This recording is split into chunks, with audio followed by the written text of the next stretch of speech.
Hello everyone, मिलते हैं आज एक न्यू टॉपिक के साथ। हमारे टॉपिक का नाम है केमिकल काइनेटिक्स। ठीक है, और केमिकल काइनेटिक्स से रिलेटेड जो क्वेश्चंस है वो आज हमने डीएसबी 2018 के लगभग सारे क्वेश्चंस डिस्कस कर रखे हैं। अपने फर्स्ट क्वेश्चन से स्टार्ट करते हैं।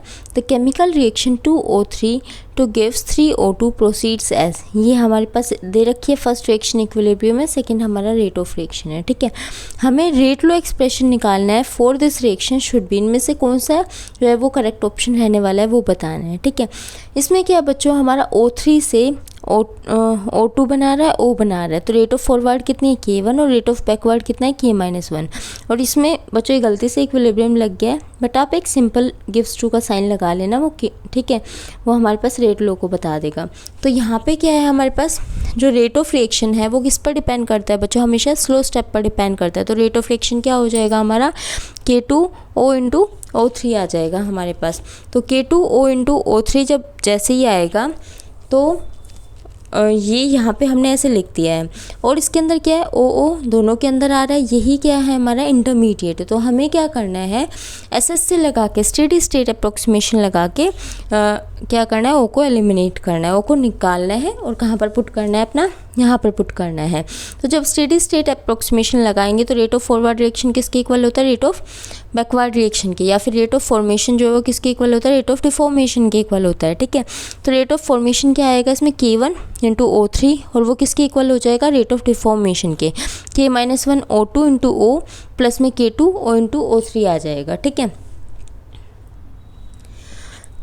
अभी हम क्या करेंगे, O की वैल्यू जो है वो हमने यहाँ से फाइंड आउट कर ली है।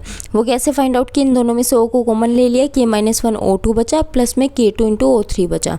तो जो बचा वो हम नीचे लेकर गए, K1 O3 bye K-1 O2 plus में K2 O3 आ जाएगा। ठीक है, अब हमें क्या करना है, इस वैल्यू को इक्वेशन 1 में पुट कर देना है। जो हमारी रेट ऑफ रिएक्शन थी ये R is equal to K2 और इंटू O3। O की वैल्यू जैसे पुट करेंगे तो क्या आ जाएगा, K2 K1 O3 का whole square by K-1 O2 plus में K2 इंटू O3, और ये किसके इक्वल हो जाएगा, K1 K2 O3 का whole square by K-1 O2। ये कब इक्वल होगा बच्चों, जब O2 की कंसनट्रेशन बहुत ज़्यादा है O3 के कंपैरिजन में, तब होगा हमारे पास ये। ठीक है, तो इसमें क्या होगा, इसको कंप्लीट हम K मान लेंगे, K1 K2 by K-1 is equal to K। तो इसको K मान लिया, K O3 का होल स्क्वायर, और ये O2 नीचे था तो ऊपर जाके इसकी पावर क्या हो जानी है, -1 हो जानी है। तो इसका करेक्ट आंसर हमारा रहेगा, इसका करेक्ट आंसर जो है हमारा क्या रहने वाला है, फर्स्ट आंसर जो है इसका करेक्ट रहने वाला है।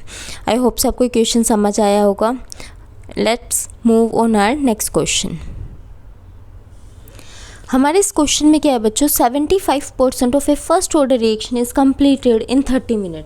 30 मिनट में हमारी 75% रिएक्शन कंप्लीट हो चुकी है। हमें time required for a 93.75% completion of the same reaction वो निकालना है आर्ट्स में। ठीक है, तो इसके लिए हमें क्या चीज़ पता होनी चाहिए बच्चों, रेट लो पता होना चाहिए फर्स्ट ऑर्डर रिएक्शन के लिए, जो कि क्या होता है T is equal to 2.303 by K log A by A-X होता है। ठीक है, फॉर कंप्लीशन ऑफ 75% अगर हम माने तो A की वैल्यू कितनी है, 100 है।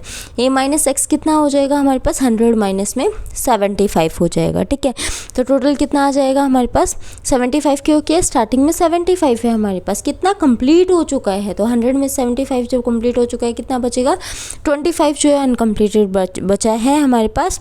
तो T75 क्या हो जाएगा, 2.303 by K log 100 by 25। T75 की वैल्यू पुट कर दी 30, क्योंकि 30 मिनट्स में वो कंप्लीट हुआ है। तो 100 बाई 25, इसको जब हम कंप्लीट सोल्व करेंगे तो K की वैल्यू कितनी आ जाएगी, 0.05 पर मिनट आ जाएगी। इसी K की वैल्यू को हमें दूसरी इक्वेशन के लिए यूज़ करना है, हमें यूज़ करना है फॉर द कंप्लीशन ऑफ 93.75% के लिए। A की वैल्यू कितनी है, 100 है। A-X कितना होगा, 100 माइनस 93.75 आएगा, जो कि कितना है 6.25। तो इसकी जब हम कंप्लीट वैल्यू पुट करेंगे, K की वैल्यू क्या है 0.05 जो हमने पहले निकाली थी वही हमें इधर पुट करनी है।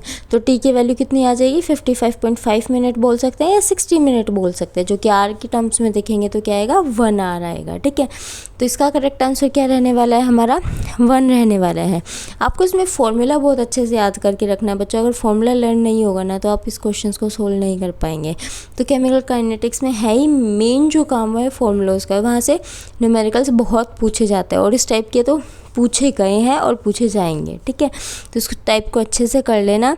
आई होप सबको ये क्वेश्चन समझ आया होगा। Let's move on our next question. बच्चों हमारा नेक्स्ट क्वेश्चन क्या है, if the half of a reactant is independent of its initial concentration then the order of reaction is. तो साफ साफ बता रखा है बच्चों, हाफ ऑफ द रिएक्टेंट मतलब हमारे पास स्टार्टिंग में टाइम क्या था, 0 था, जब हाफ हुआ तो टी हाफ हो गया, मीन्स हमें किसकी बात कर रखी है, टी हाफ की बात कर रखी है, हाफ लाइफ टाइम की बात कर रखी है इसके अंदर, ठीक है। वो इनिशियल कंसनट्रेशन पर डिपेंड नहीं करे तो उसमें ऑर्डर ऑफ रिएक्शन क्या होगा। जो हाफ लाइफ होता है किसी भी रिएक्शन का वो क्या होता है, is the time in which the concentration of reactant is reduce to 1/2।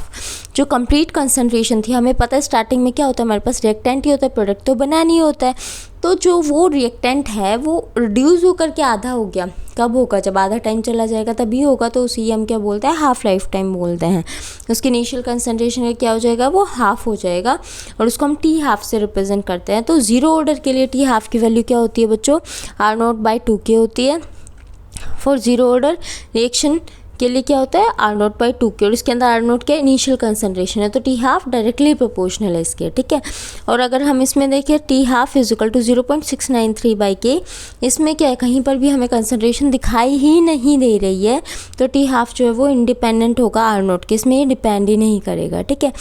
तो इसमें जो है करेक्ट ऑप्शन क्या रहने वाला है हमारा, इन्होंने ये बोला is independent of its initial concentration, वो इंडिपेंडेंट तो डिपेंड ही नहीं करे, तो वो क्या फर्स्ट ऑर्डर रिएक्शन है। तो हमारा सी जो है करेक्ट ऑप्शन होगा, 1 मीन्स इसका फर्स्ट ऑर्डर इसका करेक्ट ऑप्शन रहेगा, ठीक है। Let's move on our next question. इस क्वेश्चन में क्या है बच्चों, the ratio of specific rate constant at 2 different temperature separated by 10 degree Celsius is called as. उसको हम क्या बोलेंगे, बहुत बेसिक और सिंपल डेफिनेशन दे रखी है इसके अंदर बच्चों। इसके अंदर क्या आएगा, टेम्परेचर कोफिशिएंट, क्योंकि इन्होंने सेपरेटेड बाय 10 डिग्री सेल्सियस बोला है, मीन्स टेम्परेचर में चेंज आ रहा है हमारा कितने का, 10 डिग्री का, और डिफरेंट टेम्परेचर भी बोला है इन्होंने, ठीक है।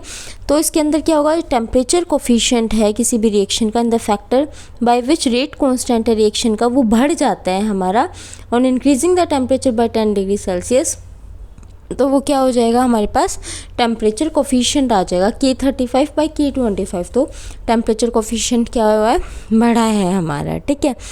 आई होप सबको ये क्वेश्चन भी अच्छे से समझ आया होगा। इसका करेक्ट आंसर क्या रहेगा, टेम्परेचर कोफिशिएंट, क्योंकि एक्टिवेशन एनर्जी तो इस पर डिपेंड ही नहीं करती है हमारी, ना थ्रेशोल्ड एनर्जी ना एक्टिविटी कोफिशिएंट, ठीक है। तो डी जो है इसका करेक्ट ऑप्शन रहेगा। Let's move on our next question. हमारे नेक्स्ट क्वेश्चन में क्या है बच्चों, the rate constant of a reaction at 40 degree Celsius is exactly twice of that of 30 degree Celsius, ठीक है। That at 30 degree Celsius, then the energy of activation is approximately. Energy of activation आपको इसमें find out करना है। ये बहुत important type का question है बच्चों, इस टाइप क्वेश्चन आपके नेट में भी पूछे गए हैं, ठीक है। तो इस टाइप के इस फॉर्मूले से रिलेटेड जितने भी क्वेश्चन हैं उनकी अच्छे से प्रैक्टिस कर लेना, इसके फॉर्मूले को अच्छे से लर्न कर लेना, ठीक है। क्या आएगा हमारे पास, इसमें हमने K1 को क्या मान लिया, 2K मान लिया है, ठीक है, 30 डिग्री सेल्सियस पर। और क्या है हमारे पास, K2 को हमने क्या मान लिया, K मान लिया है, K2 को क्या मान लिया, 2K मान लिया ओनली, ठीक है। तो उसी के अकॉर्डिंग क्या है हमारे पास, T1 कितना है, 40 डिग्री सेल्सियस है, प्लस में 273 हमारे पास, और 313 के इसका आ रहा है, मीन्स हमने डिग्री सेल्सियस को किस में कन्वर्ट कर लिया है, 313 में कन्वर्ट कर लिया। और T2 जब वो डबल हुए हैं हमारे पास, ठीक है, तो कितना आ जाएगा, 30 प्लस में 273 इज इक्वल टू 303 केल्विन आ जाएगा हमारे पास, ठीक है। तो इसके अकॉर्डिंग क्या आएगा हमारे पास, log ऑफ K2/K1, K2 की वैल्यू हमने K मानी है तो K इधर रख दी, और K1 की वैल्यू क्या मानी है, 2K मानी है, 2K रख दी। फिर ये bye 2.303 R T2 minus T1/T1 T2, ये हमारा फॉर्मूला था जो आपको ध्यान रखना है। यहाँ पे वैल्यूज़ पुट करनी है, 303 माइनस 313 बाय दिस, इनकी मल्टीप्लाई कर देंगे, इनको सोल्व करेंगे तो -10 आ जाएगा, इनकी मल्टीप्लाई करके 19.09, और इसका K से K कैंसिल आ जाएगा, 1/2 और 2 रेज़ टू पावर -1 आ जाएगा, ठीक है। ये बाई 19.09 -10/94,839 हमने इसको मल्टीप्लाई करके तब सोल्व किया है, -1 आगे आ जाएगा, -1 log 2 आ जाएगा, और इधर -10 है हमारा, माइनस से माइनस कैंसिल हो जाएगा, ठीक है। तो क्या आ जाएगा, log 2 इज इक्वल टू ये बाई दिस 10/94839। ये को यहीं रहने देंगे और सबको उधर लेके जाएंगे। log 2 की वैल्यू 0.3010 होती है, मल्टीप्लाई 19.09 मल्टीप्लाई 94839 और डिवाइडेड बाय 10 आ जाएगा। इसको जब सोल्व करेंगे तो कितना आएगा, 54,495 जूल पर मोल आएगा। और जब किलो जूल में कन्वर्ट करेंगे तो 1000 से इसको डिवाइड कर देंगे, कितना आ जाएगा, 54.5 किलो जूल पर मोल आ जाएगा। और क्वेश्चन का आंसर इन्होंने किस में पूछा है, किलो कैलोरी पर मोल के अंदर पूछा है, किलो कैलोरी पर मोल के अंदर पूछा है। तो कितना आ जाएगा किलो कैलोरी पर मोल, अगर हम देखेंगे तो 4.184 से डिवाइड कर देंगे। किलो जूल किस में कन्वर्ट हो गया, किलो कैलोरी में। आंसर क्या आ रहा है आपका, 13.02 किलो कैलोरी पर मोल आ रहा है, ठीक है। ये क्वेश्चन थोड़ा सा लेंथी टाइप का है, इसमें कैलकुलेटिव पार्ट भी है और लॉग की वैल्यूज़ आपको मिलेंगी वहाँ पे, ठीक है। लेकिन जो बेसिक लॉग की वैल्यू है वो आपको लर्न करके रखनी पड़ेंगी। और इसमें क्या चीज़ ध्यान रखने वाली है, एक तो फॉर्मूला आपको ध्यान रखना है, ठीक है। फॉर्मूले के बाद आपको ध्यान रखना है कि किसके अंदर आपका जो वो है टेम्परेचर कैसे कैसे है, कि कौन सा T1 है कौन सा T2 है, तो उसको आपको ध्यान रखना है, ठीक है। तो इसके अंदर क्या आ जाएगा हमारे पास, T1 T2 की वैल्यूज़ को आपको ध्यान से इसके अंदर पुट करना है। इसका करेक्ट आंसर क्या आ जाएगा हमारे पास, 13.0 बी जो है वो करेक्ट ऑप्शन हो जाएगा। एक कन्वर्जन्स को ध्यान रखना है कि कन्वर्ट कैसे करेंगे, 4.184 को किलो जूल को किलो कैलोरी में कन्वर्ट करेंगे तो इससे डिवाइड करते हैं, तो ये आंसर आ जाएगा, ठीक है। बी इसका करेक्ट ऑप्शन रहेगा। आई होप से आपको ये क्वेश्चन समझ आया होगा, लेकिन फिर भी अगर डाउट रहता है तो आप कमेंट बॉक्स में डाल सकते हैं। Let's move on our next question. इस क्वेश्चन में क्या है हमारा, according to Lindemann Hinshelwood mechanism the unimolecular reaction the observed order at low concentration follows, ठीक है। तो इसके अंदर क्या है हमारा, डिफरेंट टाइप के ऑर्डर्स हैं, first order reaction, second order, ABCD 4 options दे रखे हैं, आपको करेक्ट ऑप्शन इसमें से सेलेक्ट करना है, ठीक है। आपको ये जो है रेट ऑफ रिएक्शन R की वैल्यू जो है हिंशुलवुड मैकेनिज्म के लिए याद होनी चाहिए, K1 K2 A का square K-1 A plus K2, ठीक है। इसको आपको अच्छे से याद रखना है क्योंकि इसी के बेसिस पे आप अपने लो कंसंट्रेशन या हाई कंसंट्रेशन के बेसिस पे ऑर्डर को बता सकते हैं, ठीक है। एट हाई कंसंट्रेशन क्या होगा, A greater than equal to 1 है, जब मतलब K-1 A सबसे ज़्यादा है तो K2 बहुत कम हो जाएगा और A से A कैंसिल हो जाएगा, K1 K2 बाई K-1 और A आ जाएगा हमारा, ठीक है। ये क्या है हमारा फर्स्ट ऑर्डर, क्योंकि इसमें कंसंट्रेशन क्या है, A है ओनली। और लो कंसंट्रेशन जब हम देखते हैं तो उसमें क्या आ जाएगा, K-1 A less than K2 आ जाएगा हमारे पास। और इसके अंदर क्या आ जाएगा, मीन्स जब कम कंसंट्रेशन है, A की वैल्यू जब हमारे पास कम है तो क्या हो जाएगा, सिर्फ K2 ज़्यादा आ जाएगा।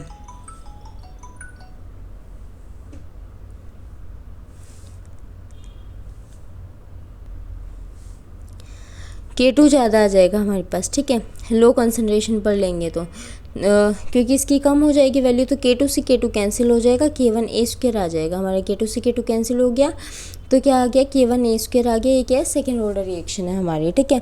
तो सेकेंड ऑर्डर रहेगा इसका आंसर, क्योंकि इन्होंने बोला है एट लो कंसंट्रेशन है तो K-1 A क्या होगा, लेस देन होगा हमारा K2 से, ठीक है। तो इसका करेक्ट आंसर क्या रहने वाला है हमारा, सेकेंड ऑर्डर A जो है वो हमारा करेक्ट आंसर रहने वाला है, ठीक है। बच्चों इसका एक कंप्लीट मैकेनिज्म है, वो मैकेनिज्म मैं आपको डिस्क्रिप्शन बॉक्स में उसका लिंक डाल दूँगी, आप वहाँ से चेक कर लेना, वहाँ से आप देख लेना। फिर भी अगर डाउट रहता है तो आप कमेंट बॉक्स में डाल देना। हमारा नेक्स्ट क्वेश्चन क्या है, chemical reaction that proceeds from reactant to product through one or more intermediate stages are called simple reactions, parallel reactions, opposing reactions and consecutive reactions, ठीक है। तो ये ऑप्शंस आपको खुद ट्राई करना है और ये आपका होमवर्क है और इसका आंसर आपको कमेंट बॉक्स में कमेंट करके डालना है, ठीक है। आई होप से आपको वीडियो में जितने भी क्वेश्चंस डाले हैं वो क्वेश्चन समझ में आए होंगे। बच्चों इन क्वेश्चंस को अच्छे से कर लेना, मैक्सिमम यही क्वेश्चंस आपके DSSB 2018 में पूछे गए हैं। आने वाले एग्ज़ाम में भी इसी टाइप के क्वेश्चंस आने के चांसेस रहेंगे। कंसेप्ट ये रहेगा, बस क्वेश्चन चेंज हो जाएगा आपका, थोड़ा सा कंसेप्ट सेम कंसेप्ट से क्वेश्चंस पूछे जाते हैं, सेम फॉर्मूलेज यूज़ होते हैं, बस आपको थोड़ा सा प्रैक्टिस करनी है इन क्वेश्चंस पे, क्योंकि केमिकल काइनेटिक्स से मैक्सिमम न्यूमेरिकल टाइप क्वेश्चंस जो हैं वो पूछे जाते हैं, ठीक है। आई होप से आपको ये क्वेश्चन समझ आए होंगे, लेकिन फिर भी अगर डाउट रह जाता है तो आप कमेंट बॉक्स में डाल सकते हैं। If you like my video then you like, share and subscribe. Thank you for watching.